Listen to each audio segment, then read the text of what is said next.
Good afternoon, everyone, and thank you for joining us here today for our Hard Histories book talk with Dr. Jessica Millward. My name is Olivia Barnard, and I'm a PhD student in the Department of History at Johns Hopkins University.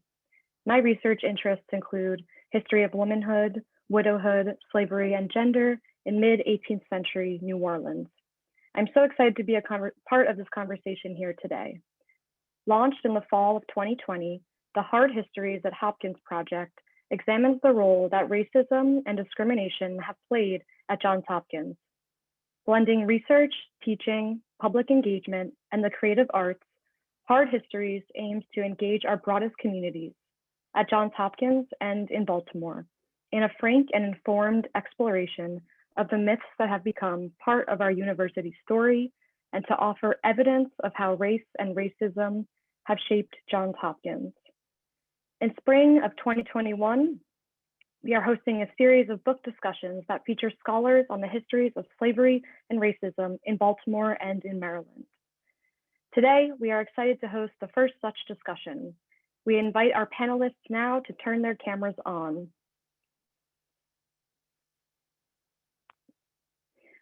We are honored to have with us for our inaugural conversation, Dr. Jessica Millward and her book, Finding Charity's Folk, Enslaved and Free Black Women in Maryland, published by the University of Georgia Press in 2015.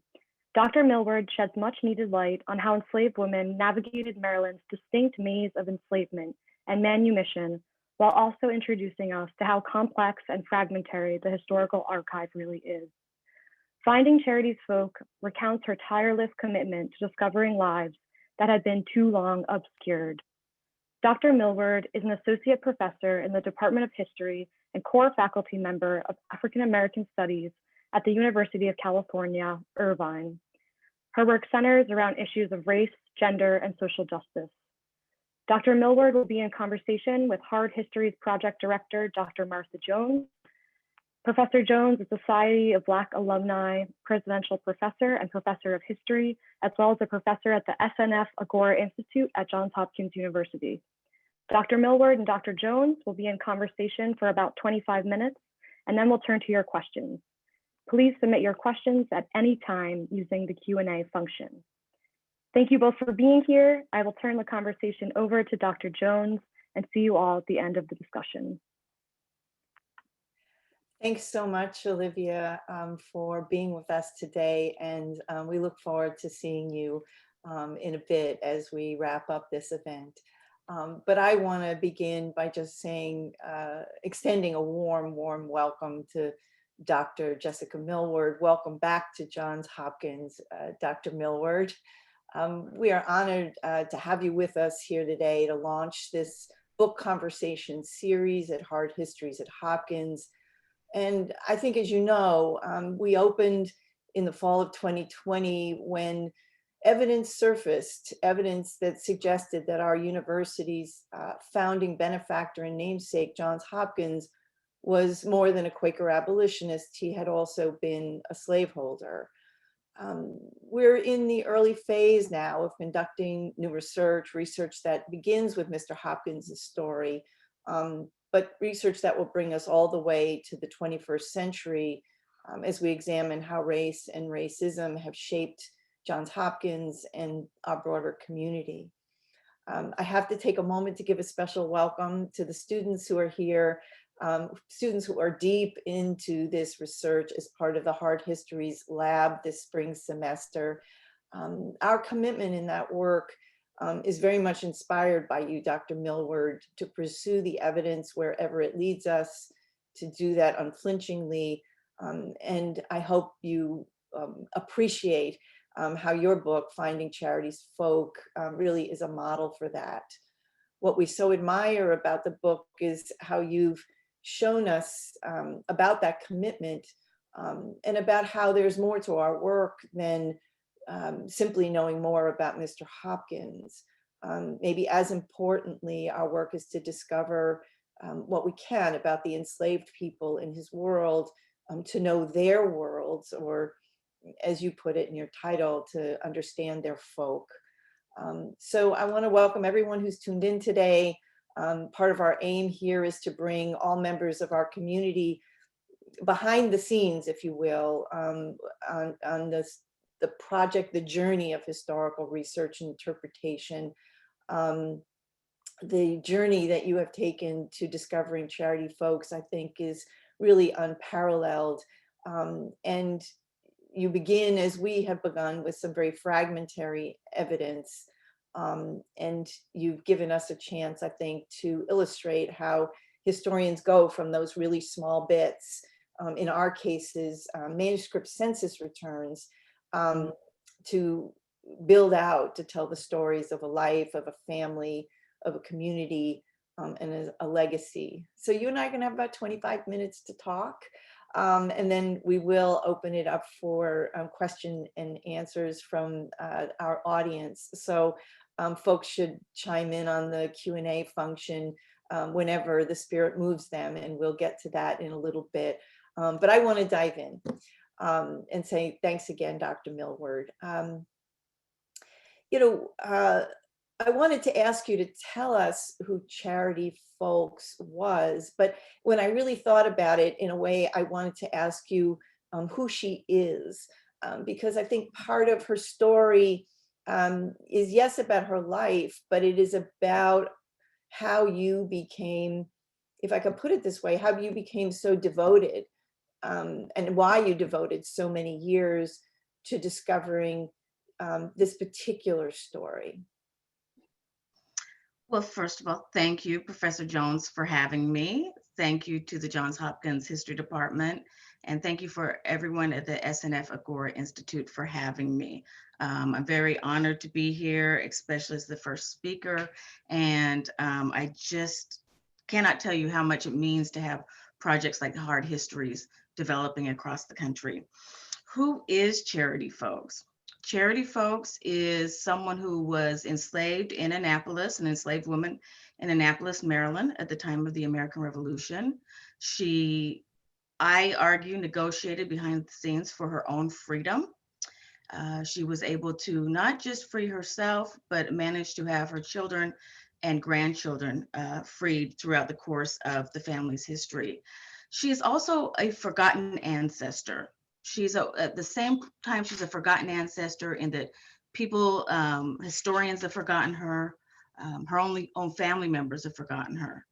And it's important that, we resurrect her history, because I also discovered that she was what V.P. Franklin pushed me to realize, that she was a founding mother. She was a mother of one of these foremost free Black families that emerged in Annapolis, then later Maryland, and ultimately her descendants populate not just the East Coast, but also the West Coast as well.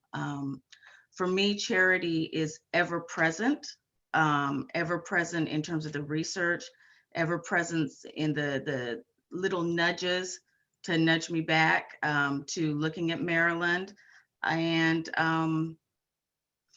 short of saying she's a ghost of slavery, I don't think that does exact justice. I would like to say mother, ghost of slavery, founding mother, and forgotten ancestor. In terms of my dedication, and I speak about this in the book, it was really a gamble. For those of you that have received your PhD and have gone on to write the tenure book, there's a book, and Ira Berlin was very clear when I spoke to him. He said, your dissertation does this, your book does that. The dissertation gets you a degree, your book gives you tenure. Well, at some point I wasn't happy with the book. Nothing was flowing right. It just wasn't right. So I had to get very quiet, as you have to often do when you're doing genealogy, and if you're doing slavery, get very quiet and listen to what the sources were telling me. And I like to say that historians think they choose the subject, but the subject really chooses us. I think any historian can tell you that they've been woken up in the middle of the night with something that suddenly clicked or was put in their path. And I would just say, Professor Jones, you and I have spent a lot of time in Annapolis. So I spent years in Annapolis in the state archives, not realizing how the pieces fit together. When it all came into place and I realized, oh, this is a book about Charity Folks. She's not a footnote. Everything kind of happened in real time. one of the moments that was really arresting for me in this book is when you tell us and you show us that it takes 40 years for Charity's family to get free. I think that's the kind of fact that um, is confounding, right? How is it, why is it that it takes so long for this family to finally be more free? 40 years, it's a lifetime, isn't it? In early America, that is a lifetime. I think this is a great question and point, because often when people study free Blacks or manumitted Blacks, there's this split. It's almost a binary, slavery or freedom. And we know from research in recent years that actually slavery and freedom overlapped, right? Free people could not distance themselves from the enslaved community unless they moved far away. There's so many things I want to say about this. I'll just leave.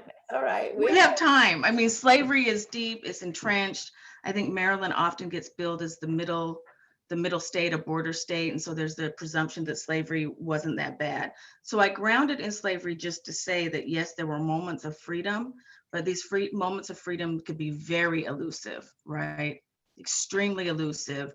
There's a legal process set up in which people can buy their own freedom, but we know that the price might change.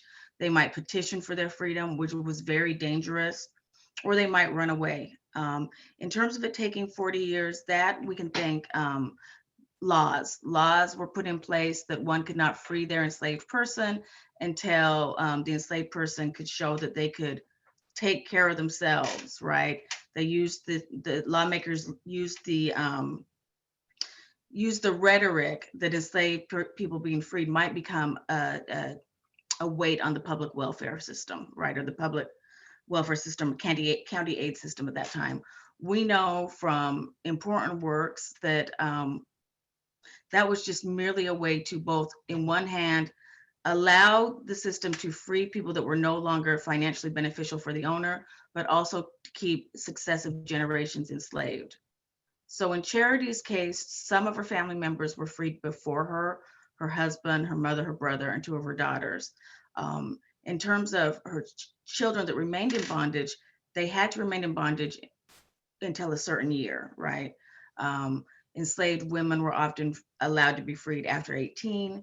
Enslaved men were often allowed to be freed after 21, which corresponds with, and it's crazy to think about it from our standpoint, 18 years old is the age that many women were past their childbearing years, many enslaved women. And for enslaved men, 21 kind of hit the year that they, in some ways, their health would start declining from physical labor. So there were laws in place actually to keep people enslaved until they were no longer beneficial to the people that enslaved them.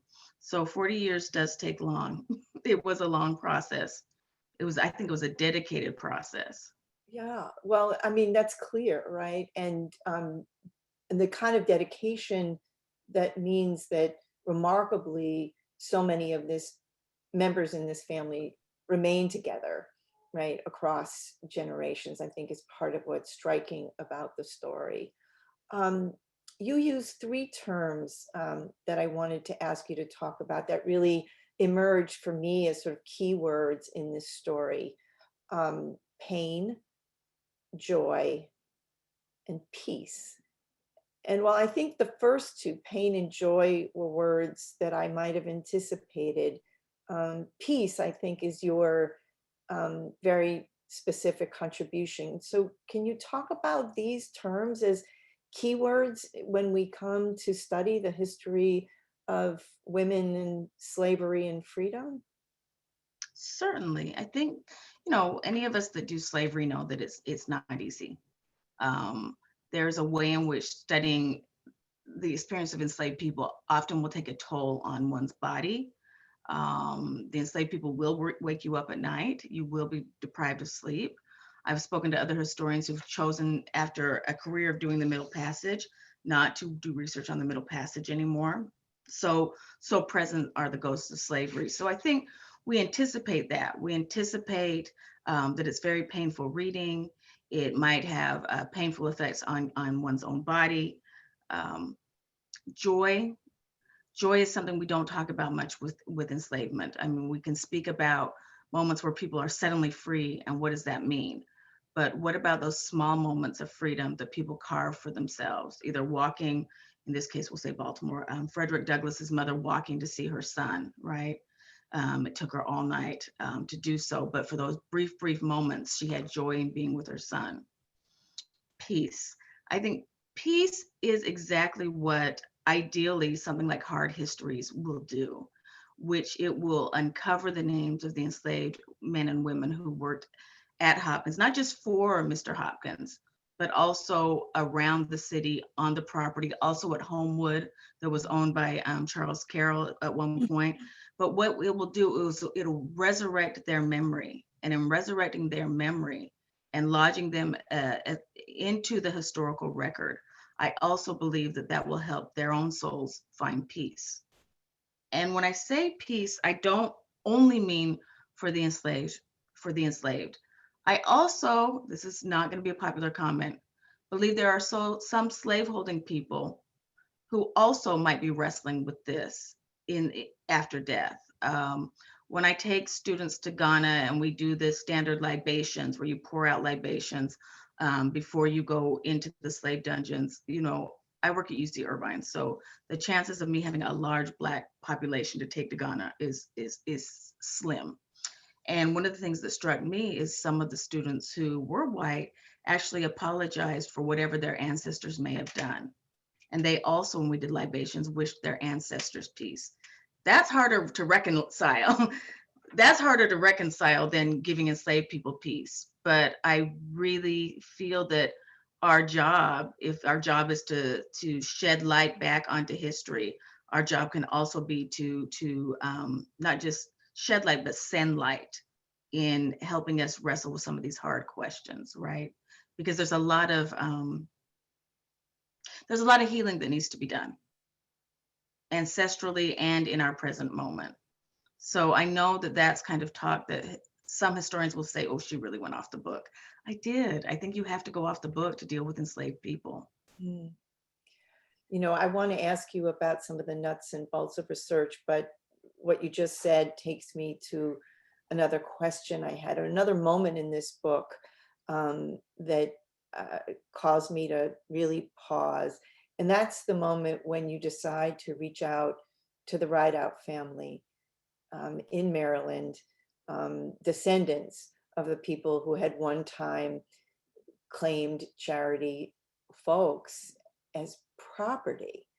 How did you decide to do that?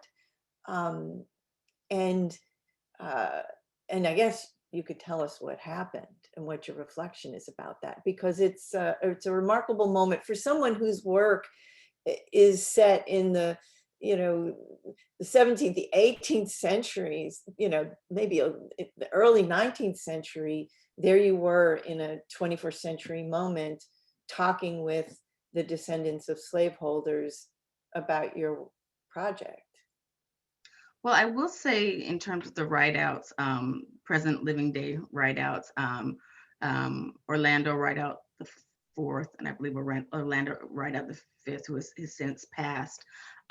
This is the ideal situation. If you reach out to people whose family members were large slaveholders, both father and son were very welcoming. I also had the benefit that both of them valued history and were archaeologists, and so they understood the stakes involved. For me, the job was sort of easy in that the Rideouts and a local genealogist, Janet Hayes Williams, published pieces in the Baltimore Sun whenever they found kind of genealogical finds. So the first thing I did was I reached out to Janice Hayes Williams, who brokered well, I lied to you. The first thing I did was, yes, reach out to Janice Hayes Williams, but I also contacted Christopher Haley at the Maryland State Archives, who was also related to Alex Haley. From there, I contacted Janice Hayes Williams, who provided me information on both father and son write out. I know in Washington, D.C., it said writ out. I say write out the way they say it. And so the first thing I did is I met with the elder Orlando Rideout in the Maryland State Archives. And he was great. He was more skilled at doing these types of interviews than I was. This is one of the first interviews I'd done for the book because, I mean, as you know, Professor Jones, we don't deal with live people. So he was great. He said, you want to, record this? Of course. And so he took me through, different things he knew about the family and the enslaved family. From there, I reached out to his son, who was still living in one of the row houses. John Rideout had his principal home, and then he had 3 row houses. And so when I contacted Orlando Rideout, the son, he said, not only that, I knew where she lived. Would you like to stop by the next time you're in Annapolis? Yes. So he and his wife welcomed me. We talked for an afternoon about, where Charity may have lived, what her work life would have been like. I was able to see the very famous Rideout Garden. It was easier for me to reach out to the slaveholders and kind of still tip around it, but I felt it was easier for me to do that for some unknown reason. I was more intimidated reaching out to Charity's descendants. And I don't know why that is, but I felt like maybe I had this big weight. I had to do right by her. Some people, just like they don't want to acknowledge slaveholding in their family, some people also don't want to acknowledge enslavement. But that was a wonderful experience. Like, both experiences are really the best you can hope for doing this kind of work. I mean, that's an important point, isn't it? That there is a great deal of reluctance and even resistance to go around when it comes to recovering the history of enslavement. And I've been working in an archive where there are letters written, right, by the descendants of enslaved people who say, I don't want to answer questions. I don't want to be a part of your research.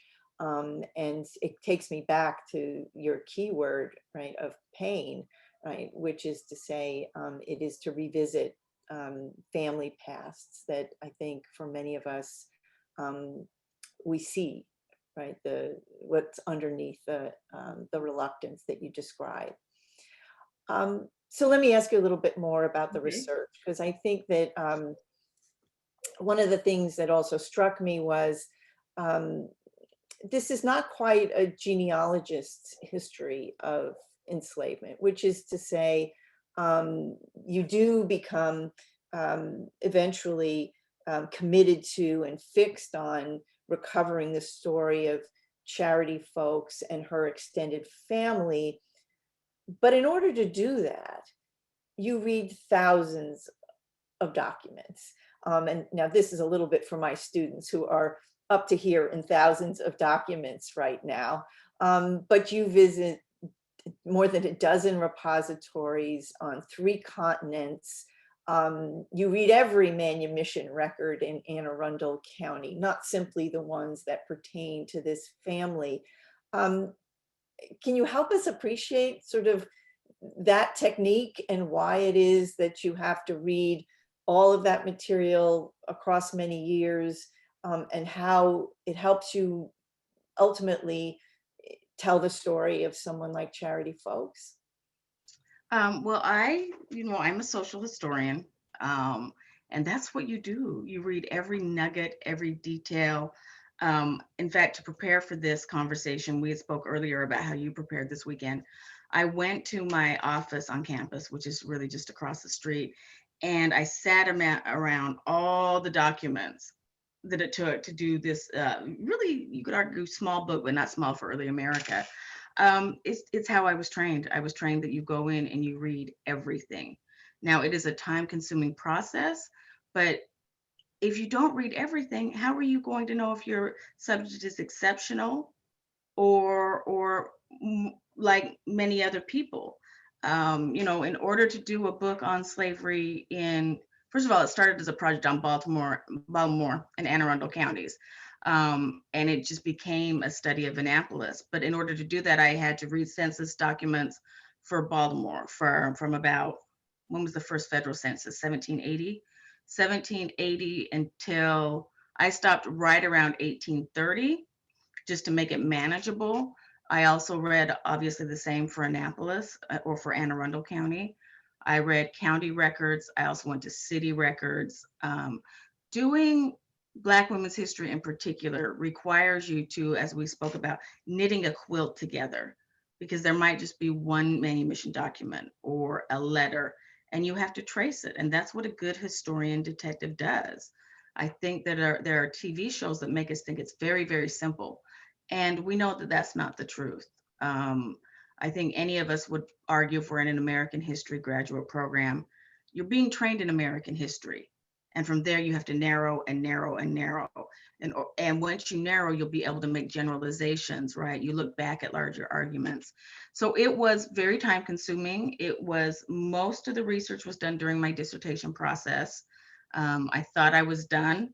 And no, once you turn your dissertation to the press, or you turn your book to the press, there has to be more, you know. And so I went back over the course. I didn't mean for it to be the course of 12 extra years. The tenure clock doesn't really even allow for 12 extra years. I was lucky in that I took a job where my clock started over, so I had the time.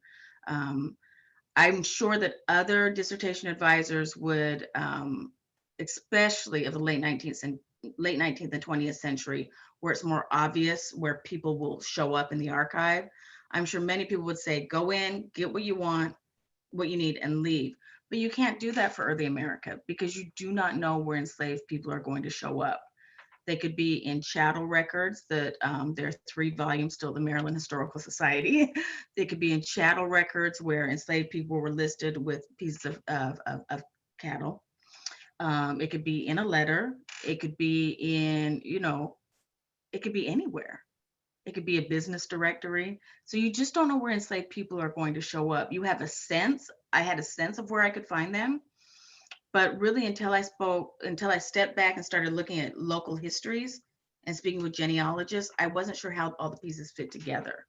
So it's both go and mine the archive, and also pull back and see how the pieces fit together, because you might actually be wrong, right? And I think the greatest historian is someone who can say, okay, well, that's what I knew at that moment. Let me revise it now. Yeah, brilliant. You know, in our work, we are still wrestling with a lot of silence, and one of the other techniques that you sort of lay out in this book is what it means to, you put it, listening to the silences.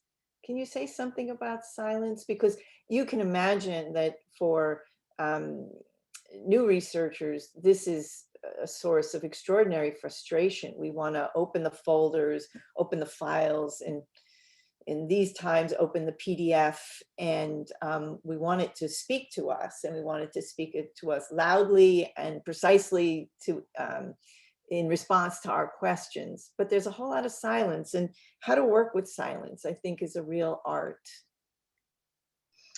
Thank you.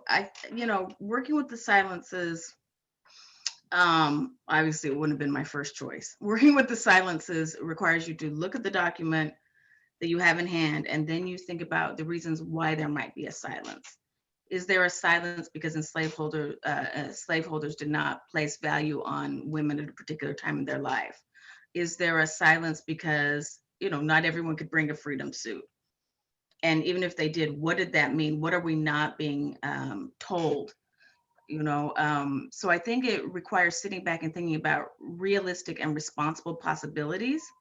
And if you can find other documents that will support you in this manner, great. If not, there's a lot of times you have to sit and think. And this is one of the best questions I was ever given. It was from your former Hopkins professor, Michael P. Johnson, who asked that exceptional or ordinary question.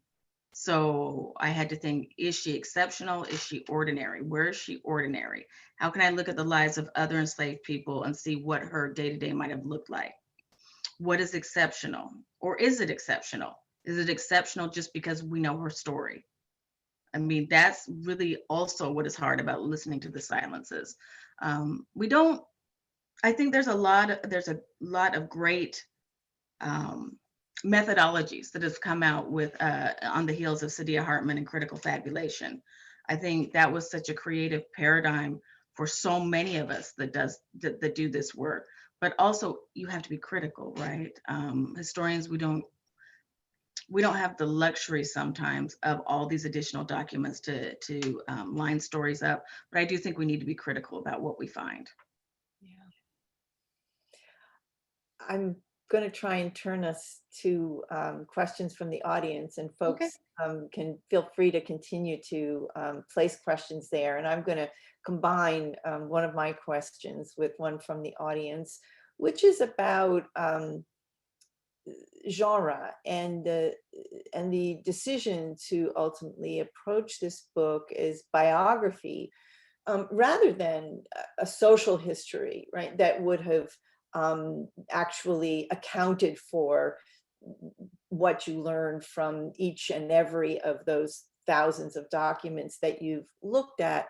And relatedly, I guess, where did your models come from in our field, right? Because you make us very aware of African American women's history and the history of enslaved women in particular as still a relatively recent innovation in the field.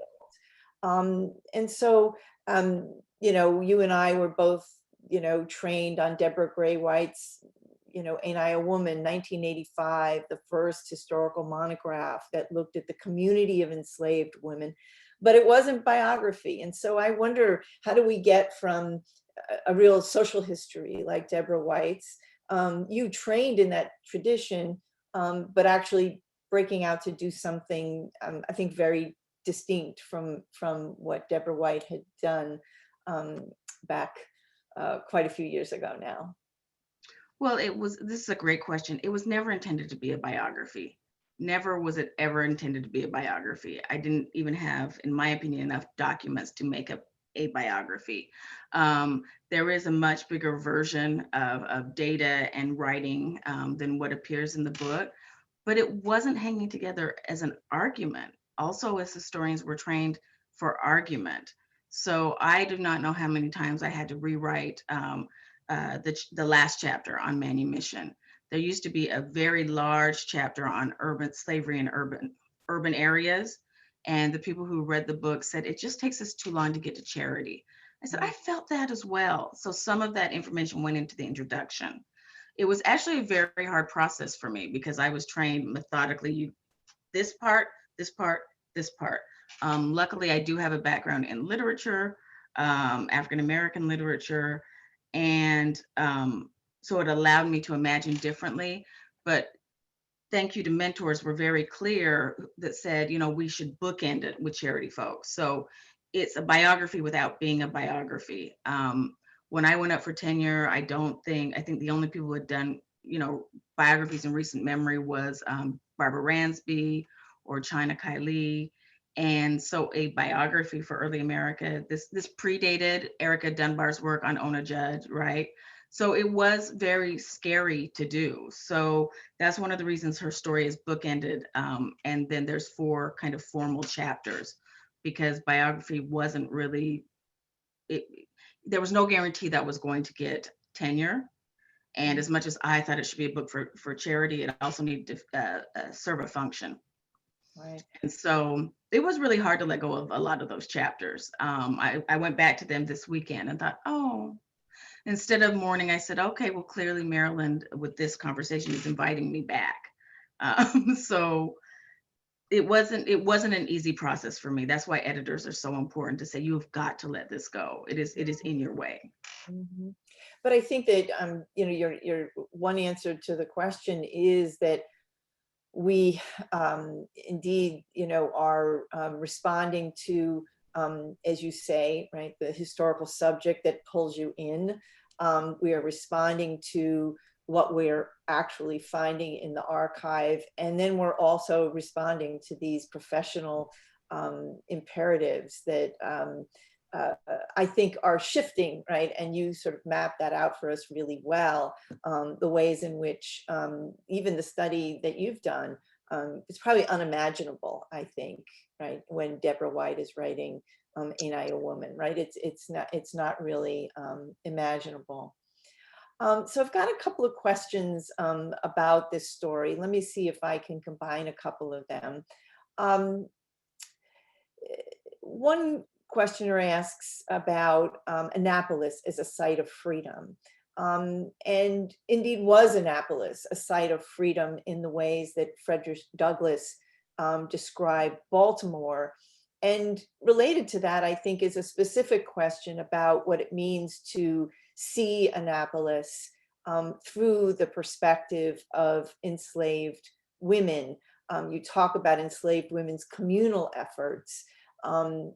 So what kind of place is Annapolis when it comes to the grand narrative of slavery and freedom? And what happens when we center a woman like Charity Folks to tell that story? What's different about the story when we tell it from her perspective rather than, if I might, rather than from the perspective of Frederick Douglass? Well, let me take the last part of your question first, which is when we look at Frederick Douglass and we look at Harriet Tubman, the two big names in slavery in Maryland, we see that they both, born into slavery and then they run away, right? We know they were successful, they ran away, they also helped free other people through legal means or literally physically going back. Charity Folks is a person who stayed put. She was enslaved, she was manumitted, and she was free. She was in all three of these kind of spaces in the course of her lifetime. And in some ways, that's very indicative of life in enslavement in Maryland, right? That though slavery, it can be argued that slavery was less harsh in Maryland. I don't believe that to be the case. I believe that even though there were moments of freedom, the evidence shows us that for those people working, for example, in the ironworks, were often horribly mangled, disfigured. We also have, the grueling nature of doing wheat production, even if it is only a seasonal type of crop. So when I say that Annapolis or even Baltimore is a place of freedom, again, I don't want it to eclipse slavery, because so many people still had family members that were enslaved. So many people, like Charity Folks, is freed and she continues to work for the Rideout family for wages. And this actually allows her to stay close to her family members. So Annapolis is a place, and to walk through it the way Charity Folks did, thankfully was aided because it's part of historic Annapolis. But it changes our perspective when you have someone who didn't go on to be an abolitionist, didn't go on to, help free many others besides those in her family. It makes us look at slavery in a way that, not in a way that normalizes Harriet Tubman or Frederick Douglass, because we can't normalize them. I mean, they are exceptional. We have their own spoken or written words, and we have the efforts they did in terms of abolishing slavery. But we also have women like Charity Folks, who abolition looked different for her. Abolition was emancipation, right? Abolition wasn't the total eradication of slavery. It was emancipating members of her family. And so many men and women on the ground in Maryland who had that opportunity then stayed and lived in Maryland and literally could see slavery and freedom from beyond their doors. Charity Folks could literally see slavery when she looked across the street at Reynolds Tavern, where they were still selling enslaved people. So it was much more intermixed and enmeshed. Slavery and freedom was much more enmeshed than people would want you to believe. Now, was Annapolis like Baltimore with burgeoning numbers of free Blacks? Not necessarily. Was Anne Arundel County similar to Baltimore County with a high degree of enslaved people and a high degree of freed Blacks? Yes. So also you look at the two cities, but I also had to spread out and look at the counties and see what was going on. What were the push and pull factors into the city? What kind of work would bring people into the city? And did that impact their freedom or their access to freedom? Were they hired out? Could they buy their own freedom? Mm-hmm.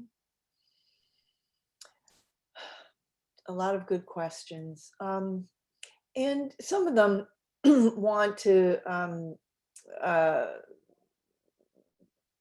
push us to talk about how the history that you've told so beautifully in Finding Charity's Folk um, should shed light on how we might think about the history of slaveholding that undergirds our institution, whether it's the story of Mr. Hopkins, or as you've said, you've mentioned the story of the Charles Carroll household in Homewood, or the Wyman family that comes after the Carrolls.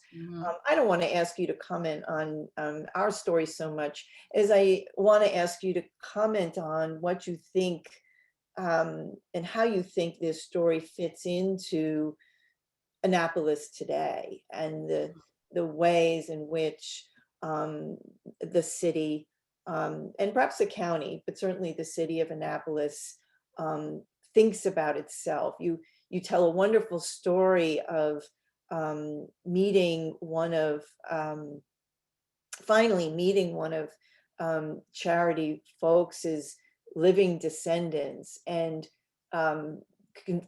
meeting up with her in Annapolis to walk her through the city. And then this extraordinary moment in which someone welcomes you into a home. I have to think that that is a sign of, I'll let you tell the story, but I have to think that that's a sign of how this historical work and the kind of insight and knowledge that it offers to a community might actually literally and metaphorically lead people to open their doors to one another. So can you help us think about sort of how this is doing work in Annapolis? Because you've had some remarkable experiences in the wake of publication of this book that really do tell us something, I think, about the possibility of, the disciplined recovery of the historical record, but then the sharing and the consideration of that record by a whole community. Well, I think several things. I mean, this is an excellent question. Prior to the death of George Floyd, I might even say prior to the death of Freddie Gray, but I can't necessarily say that concretely. Prior to the death of George Floyd, well, I can't say it. Prior to the death of George Floyd, I'm sure that many communities were embarrassed of slaveholding, or were, again, had that pain or that trepidation. With the kind of Black Lives Matter movement going international, many people who would prefer to keep stories secret, they don't have that luxury anymore. There's not that luxury. There's an international call to see just when Black lives counted, when they did not count. And there's this really energizing movement to champion the importance of African American history. Now, Maryland, Baltimore, Annapolis, we're fortunate, right? We're fortunate because these are communities. Maryland has always been very good about telling various histories, and especially African American history. There's so many different organizations that lend money, that give money to preserving different communities in Maryland. So that part was easy in terms of, finding people to support my research. One of the things I'm most proud about, if you go to, and I'm going to forget the link, but I think you can find it on the Maryland Historical, Maryland State Archives page. If you do a search, you will see that last year, I believe, when people were in shutdown, there was an elementary school curriculum for Charity Folks and helping people learn about Annapolis. And they added stuff that I didn't have access to, didn't have the time to pull up. And actually, Martha, you might have been involved in some of this historical recreation.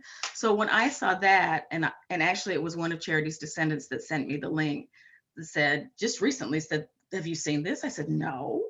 And that was so compelling to me because I said, oh, she's, you know, she was well known in Annapolis among certain people, historians, genealogists, but she hadn't, you know, made it to the kind of the national or the world stage, and she is slowly making it there.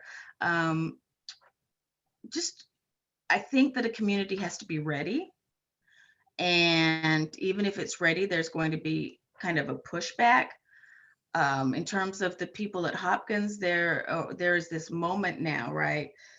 In addition, I don't think it's an accident, for example, that we have this shift in people deciding on the value of Black people's life actually mattering, maybe not so much in the court system and in terms of justice, but the fact that then you are graced with this evidence that there was slaveholding, that Mr. Hopkins, both the father and the son, dealt with manumission, dealt with enslaved people. I don't think it's an accident that you stumbled upon it in fall 2020. And I think the time is right to have these kind of conversations. So does that mean your job is going to be easier? Not really. But it is that more people are willing now to go on this journey with you. Right. Yeah. That's what I think. You know, and shout out to our colleagues like Chris Haley at the Maryland State Archives, who have been at this work, right, year in and year out, not only working their way through the archives so that they become more navigable for many of us, but also digesting that material into a form that many more of us can learn from, including how then we get it to K through 12 learners. You know, one of the number one questions I've been getting of late is from young people, is a rather pointed one. Older people ask me, why didn't I learn this in school? And there's an answer to that. But young people ask me, why have you kept this history from us for so long?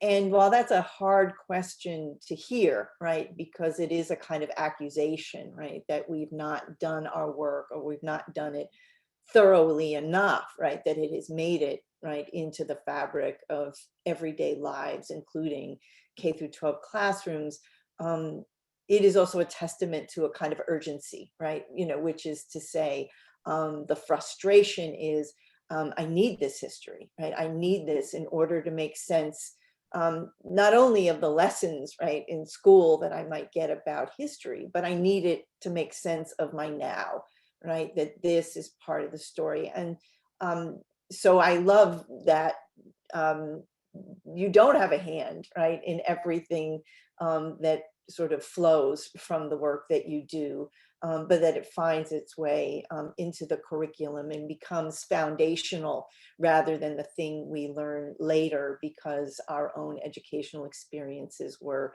not up to that.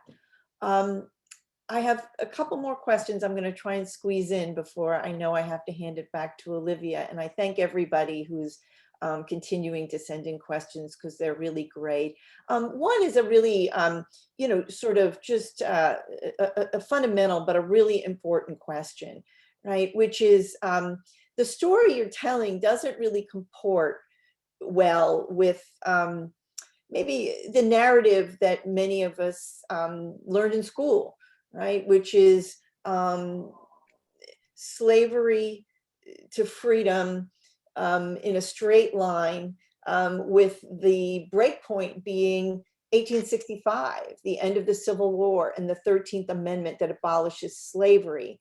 And you are really troubling, right, that narrative that many of us grew up with by telling us about people who in the 18th and the early 19th century are already getting free, but they're not all free, right? Because in fact, Maryland doesn't abolish slavery until November of 1864.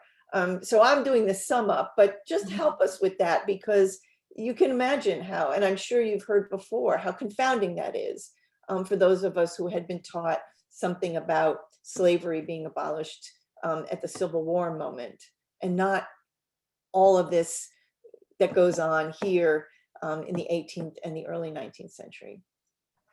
Okay, great question. I did peek at the chat, and I just want to say it looks like one of your local scholars, Carolyn Adams, if I got the name right. Historians were just nosy, so we peek at chats when we're supposed to be doing other things. I just want to acknowledge Carolyn Adams, who says she has a published book on sales and manumissions in Hartford County. Yes, ma'am, I am very aware of that. That is actually one of the books that I looked at when I went back to my office yesterday. As I said, this was a big study that became a small study. So anything like that that's been published on Maryland is probably on a bookshelf in my office. So I want to thank the contributions of people who were there locally that helped keep certain stories alive. Okay, so technically I'm an early American scholar. I feel that the story of freedom and slavery go back to, 1619. In terms of Maryland and people working their way out of slavery, I think this is the important point. I think the 13th Amendment legally, right, legally abolishes slavery, but that doesn't mean that enslaved people weren't fighting for their own freedom across the board. Now, because we're looking at a national narrative, the 13th Amendment becomes the moment we can see crystallized change. And because you're a legal scholar, you probably can say this better than I can. I think to answer your question, yes, it does trouble. It troubles the notion of, some scholars, some novices to history might even think that the Emancipation Proclamation and the 13th Amendment not only changed slavery, but changed what freedom was going to look like. And certainly, I think it did. I think that in terms of the national memory, I do wonder, though, if you look at Reconstruction and you look at some of the hostility towards free Blacks, and you know this story better than I do, we can see evidence of that even in, earlier communities. You certainly see in Baltimore where free Blacks weren't free to be free. They were often ridiculed, faced hostilities, physical hostilities, legal hostilities. So it really is, if I was talking to anyone else, I wouldn't be as cautious as what I'm saying about the law. you know, you can be loose with the law when you don't know what you're talking about. Had I been talking to anyone else, I just think it's important to realize there were stories about freedom that predated the formal abolition of slavery. I don't think that the stories of hostility were any less, though. And I think nowhere, I would say, nowhere better to discover that than in Maryland, right? Where slavery's abolition, manumission, re-enslavement sort of all are bound up together, right? Certainly from the Revolution until the Civil War. It is not the answer that folks like, but it is a lot more complicated than the stories that we've inherited. It's I'm going true. to take Let me one just more minute. Oh, no, go ahead. Maryland is known as the Free State, right? I just want to remind people, Lincoln took that for the Union as a strategy. There's a misnomer that Maryland is the Free State. Maryland was committed to slavery up until and even after Lincoln took it for the Union.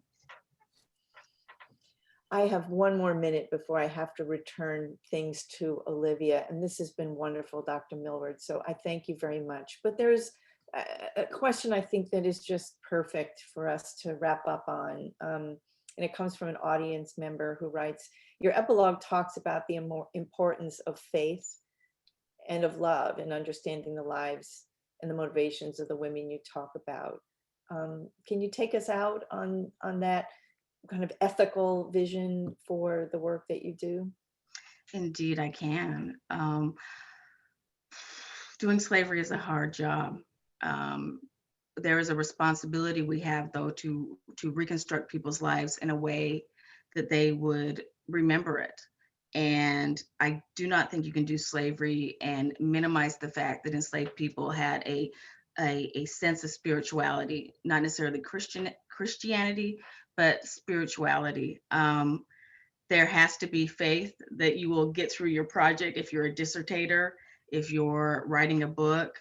I do believe that we misunderstand the importance of love that enslaved people had for their family members, even if it meant becoming so isolated and cold that they shut off their feelings, right? Because these are the things that in general is supposed to be what propels humanity forward, right? Is love and faith. And of course, we'll end this way. This isn't how I was going to end, but if you look at uh, more traditional descriptions of love in the Bible, it's called charity. Love is, the word charity is used instead of love. So I end the book by saying any description of enslaved women that forgets, basically hope, faith, and charity has missed part of the story, And I think it's our job as historians and people who really love what we do to reflect back again. And I'll end where if we really are in tune to what the enslaved are saying, the best part of the story isn't how they overcame slavery. The best part of the story is how did they survive it? By understanding how they survived, it really sheds a light into how we actually can really survive in this present moment, right? It's in those nuggets of how they survived and negotiated their lives that we can find some kind of inspiration. I can't imagine a more important note to end on. So I want to thank you again, Dr. Millward. I want to recommend to everyone who hasn't already had a chance to read it, Finding Charity's Folk. And we thank you so much for being with us at Hard Histories. I'm going to hand it off to Olivia Barnard, who I believe is there and is going to wrap us up. Olivia? Thank you, Dr. Jones, and thank you very much to Dr. Jessica Millward for this incredibly rich conversation. We're honored to have had you here today and appreciate how your research sheds light on the questions we are asking at the Hard Histories at Hopkins Project. Just from a listening perspective, this conversation was so generous and generative. And we thank you for helping us think through questions about Black women's lives in the early U.S. Republic, in Maryland and beyond, and how we can use these sources in the archive and think about sources beyond the archive to answer our questions, how the past lives with us in the present, and how we have to kind of trouble our linear understandings of slavery to freedom in this early era. Thank you to our audience for watching and for sending in your great questions, and to the team at the SNF Agora Institute for their support for this event. During these book conversations, we have had the chance to share what we're reading. We're also interested in what you're reading. What sources have helped you to better understand the hard questions we are asking at the Hard Histories Project? Share them with us and help build our collective Hard Histories bibliography. Let other members of the Hopkins and Baltimore community know about those books and articles that are helping you sort through the history of enslavement and more. You can reach us on social media with the hashtag #JHUHardHistories, or at our website where you can leave us a message. We look forward to hearing from you and to learning from you too. Finally, please plan to join us on Monday, March 29th from noon to 1 p.m. Eastern Time for our next Hard Histories book event featuring Dr. William G. Thomas III. You can learn more about Hard Histories at Hopkins at hardhistory.jhu.edu. Additional information about our event series is posted at snfagora.jhu.edu/events. Thank you all for being here and have a wonderful rest of your day.